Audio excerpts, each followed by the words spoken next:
दुनिया का सबसे लंबा और दूर दराज सफर जिसमें बहुत ज्यादा खतरा, पैसा और वक्त लगता है, वहां रहने वाले लोग पूरी दुनिया से तन्हा और खूबसूरत जिंदगी गुजारते हैं, जिस पर बहुत सी वीडियोस हमारा चैनल पहले ही बना चुका है। मगर क्या आप जानते हैं दुनिया के दूर दराज और तन्हा शहर कौन से हैं, जहां के लोग बस अपने शहर में तन्हा जिंदगी गुजारते हैं। इन लोगों के लिए किसी दूसरे शहर का सफर करना मुश्किल ही नहीं बल्कि नामुमकिन लगता है। आप देख रहे हैं द इर्रेलेवेंट चैनल की वीडियोस, तो चलिए वीडियो शुरू करते हैं। आपको यकीनन जानकर हैरानी होगी, ऑस्ट्रेलिया के शहर पर्थ का शुमार दरअसल दुनिया के तन्हा शहरों में होता है। 20 लाख की आबादी वाले इस शहर के लोग दरअसल दुनिया के अलग थलग हिस्से में रहते हैं। इस शहर के सबसे नजदीक तरीन शहर एडिलेड है, जो इससे तकरीबन 2700 किलोमीटर दूर है। यानी अगर पर्थ से ऑस्ट्रेलिया के नजदीक तरीन शहर का सफर करना हो तो 2700 किलोमीटर लंबा सफर करना पड़ता है, जिसमें 8 से 10 दिन तक का वक्त लग सकता है।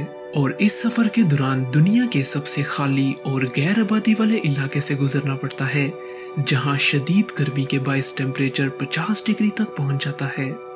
रशिया के इलाके साइबेरिया में मौजूद इस शहर का नाम याकुत्स्क है। न सिर्फ ये दुनिया का तन्हा और दूर दराज शहर है, बल्कि ये दुनिया का सबसे सर्द शहर भी है, जहां का एवरेज टेम्परेचर -50 के करीब होता है। ये रशिया के शहर मॉस्को से तकरीबन 8200 किलोमीटर दूर है।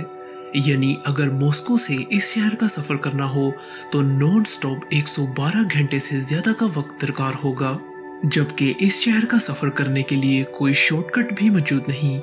इस शहर को बस एक ही रोड मिलाता है, जिसे रोड ऑफ बोन्स कहते हैं। ये दुनिया का सबसे सर्द रोड भी है, जिसके नीचे इस रोड को बनाने वालों की लाशें दफन कर दी गई थीं, जिस पर एक मुकम्मल वीडियो हमारा चैनल पहले ही बना चुका है, जिसका लिंक डिस्क्रिप्शन में मौजूद है। ये अमेरिका की वाहिद रियासत है जो मुकम्मल तौर पर जजीरों पर मौजूद है, जिसे हवाई कहते हैं। अमेरिका की इस खूबसूरत रियासत में मौजूद है होनोलुलु नामी शहर। 3 लाख से ज्यादा आबादी वाला ये शहर न सिर्फ अमेरिका का बल्कि पूरी दुनिया का दूर दराज शहर है, जबकि ये इस हवाले से भी खास है क्योंकि यहाँ बराक ओबामा की पैदाइश हुई थी। होनोलुलु के सबसे नजदीक तरीन शहर भी 3800 किलोमीटर दूर है, जिसका नाम सैन फ्रांसिस्को है। मगर यहाँ खास बात यह है कि ये पूरी रियासत एक इंतहाई खूबसूरत जजीरे पर मौजूद है, जिसके मीलों दूर तक सिर्फ समुंदर फैला हुआ है और लोग हवाई जहाज के जरिए ही इस शहर का सफर करते हैं। यही वजह है होनोलुलु को दुनिया का तन्हा तरीन शहर भी कहा जाता है। देखने में ये रियासत इंतहाई खूबसूरत है, मगर ये अमेरिका की महंगी तरीन रियासत भी समझी जाती है, क्योंकि यहाँ सिर्फ हवाई जहाज और समुद्री जहाज के जरिए सामान पहुंचाया जाता है। दोस्तों, वीडियो के बारे में अपनी राय का इजहार कमेंट्स में जरूर करें, और वीडियो पसंद आई तो वीडियो को लाइक और चैनल को सब्सक्राइब करके बेल आइकन को जरूर दबाएं, ताकि आप हमारी आने वाली मजीद वीडियोस भी देख सकें।